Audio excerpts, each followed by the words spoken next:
Yeah, response video to Professor Anton. So let me preface this by saying, yeah, I like the professor. But yeah, from my perspective, he's full of crap. But yeah, it's worth conversing because we really ought to be able to decipher some of this. We ought to be able to come to some sort of recognition of a similar reality. I mean, I don't think our core directive to the human race would be substantially different. I mean, I certainly might suggest the human race pack it in, and he wouldn't. But yeah, we certainly should try to minimize the hardship we impose upon each other through our bullshit, our unnecessary bullshit. And he probably would agree with that. We need more rational systems to get us where we're going, which is nowhere but the place of playing out our little piece of the soap opera. So anyway, took notes. Got a big pile of, I mean, it's all these words. He just loads them full of stuff. So apparently we're all guilty. We all have some sort of guilt complex. And that's why we invented gods and all this other crap. And I would argue that that's just a pile of crap. I mean, we invented gods because we were sitting here ignorant and stupid on an earth we didn't understand, and we were scared out of our fucking pants, and so we invented something to ask for help from. We wanted something to be in charge. We wanted some hope that through some mumbo-jumbo or superstition or something, you know, if we didn't step on a damn crack, that somehow you weren't going to let a mountain lion eat my damn wife. We were just trying to find some way to avoid all the horror, some way to control it, some way to prove that not that we were guilty, but that we were innocent. I mean, it's not that we have a guilt complex, we have an innocent complex. We think we're innocent, we haven't committed a crime, and fucking life is beating the crap out of us. So it's not a guilt complex, it's a frustration with the fact that we've been wrongly incarcerated in this hell. We've been stuck in this purgatory where we're given no choices, no power. We have to watch our fucking parents and siblings and children die horribly. I mean, fuck that. So of course we are going to tend to want there to be a solution. But alas, the problem's in our nature, and there is no solution, at least for that. No solution worth the price you got to pay for it anyway. So yeah, religion is an expression of fear, not guilt, not any of this other crap, but anyway, whatever.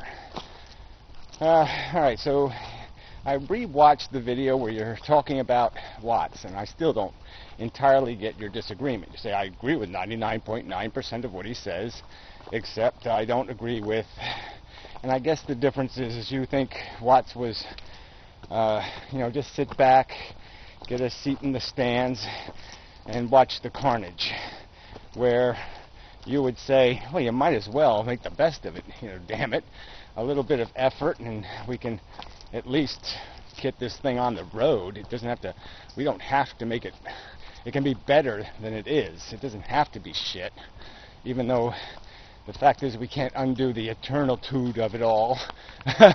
We can still make it better, and any better is better than no better. I mean, 1 milligram of good is more than no milligrams of good, so we might as well create as much good as we can. So, okay, I get it. That's your disagreement with Watts. All right. That's like my disagreement with Greatext. He sort of thinks, hands off, just be human, be a monkey. But whatever, it's a whole different subject. All right, then you talk about Eastern practice and Westerners being able to understand and blah, blah, blah. And this is where you get all convoluted. Because one minute you're talking about language like it's supposed to mean something. I mean, not even language, but you're talking about vocabulary like alphabet, and somehow ooh, ah, ooh, ee, ah, ooh, ooh means something because we have letters. Well, Eastern languages don't even have all that vocabulary. They don't have all that alphabet crap. They got words and concepts, and they have symbols to represent them. It's basically hieroglyphics. And that's the real what matters. So of course people can do deep thinking, they can be profound, they can know what beauty is, they can write a play. Okay, so Shakespeare wasn't Tokyo Joe. It doesn't matter, they have their own Shakespeare. Seven Samurai. Yeah, they can get concepts without a damn vocabulary full of little letters. So that's kind of bullshit. I think you got to drop that theory, the alphabet theory. That's a little loopy. So anyway, all right. So my argument would be is that you're always talking about these cultures, like we can't escape our culture or something. Of course we can. I'm not a culture. I am been influenced, certainly. I've had a bunch of memes running, pushed through me by growing up in the 60s and understanding the politics, and we are culturally evolving, let's say. But each brain interprets those events independently and individually, and so it gets kind of, the truth is what we're after. And there's one truth here. It's not regional. I mean, it doesn't matter whether you're in Thailand or you're, in New York. The truth is the truth. Okay? I mean, the boiling point of water is the same. So it's just kind of bullshit to say that this culture crap is the mechanism. Now, in your video, you were sort of arguing. Let me get past the stream here. That part of the thing is that this culture stuff isn't part of natural selection or nature, and I would agree.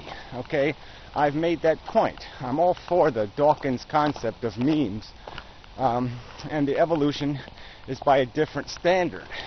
And I've made videos on this subject because I argue that it is not arbitrary or natural selection by some stupid standard, that the truth, is going to win this evolution.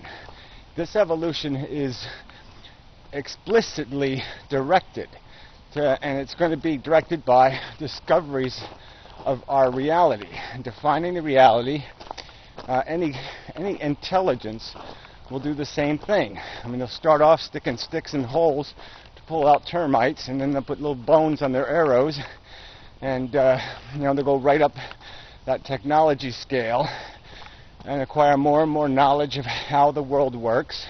They'll realize that their voodoo and superstition and gods were all bullshit, and they'll start analyzing the nature of their existence. They'll conclude that it's all psychology, it's all a silly soap opera. We just changed the name of the characters, but we replay the same plot over and over.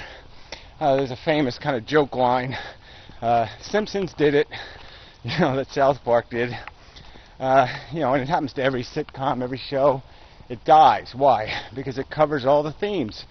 There's 113 themes, and you can do each of them 3 or 4 ways, and then you're all done. There's no more jokes. There's no more plot lines, because they're basically all the same. What percentage of movies are just Romeo and Juliet redone?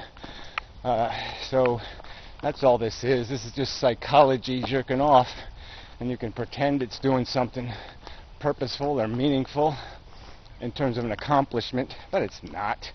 You get this little sliver of perception of beauty. Oh my God, look at that perfectly chiseled marble penis. And what? The end. And you move on.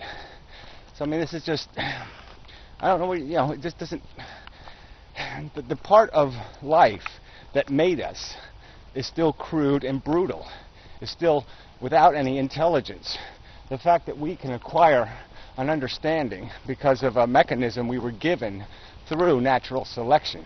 We didn't acquire our intelligence by any divinity or intention or purpose or special sauce. There was no special sauce in the evolutionary mix to make humans pop out and say, I am man and I can draw a sturdy picture on the wall of a bathroom. No, there's no such thing that happened. This is just intelligence is a tool, like a big long tooth, and we've taken it to its conclusion now. We're moving towards its rational conclusion, which is to dissect and figure out and control and solve problems. I mean, that's what it's for. And that's the game. It's not that complicated. So I guess I'll throw in a little bit of a conference report here, just because that reminds me of him. He always keeps talking about consciousness like it's some sort of word that we can only apply to human beings, which really irritates me, even though he's sympathetic to animal welfare. It just seems really strange. And then he talked about fox hunting the other day, like, oh, it's good they'll bring back that charming tradition because we should have the liberty to do it, even if it is completely fucked